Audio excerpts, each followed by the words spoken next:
$5 billion worth of damage. That's the latest number that we've seen.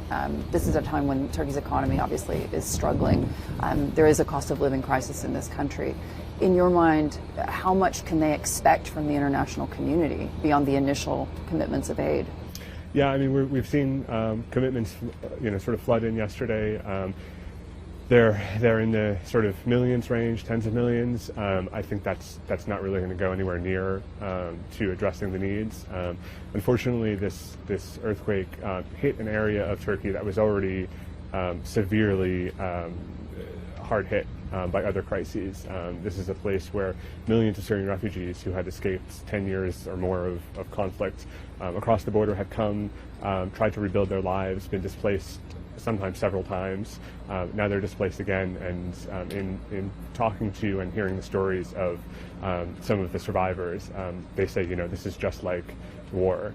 They recall barrel bombs being dropped on cities in Syria, and waking up on Monday morning to sort of thinking that they were back in that area. So it's going to be a very tough recovery for these folks. And Syrian authorities as well have said that all aid has to come through the legitimate, so-called legitimate government of Syria.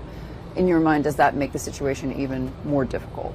I think it's going to be a challenge to get aid into Syria. I mean, the UN, I think, has said that they're only going to coordinate aid through the one sort of official border crossing, and as of yesterday, that was blocked largely by rubble and debris from the earthquake. So it's been a real struggle to get supplies into Syria.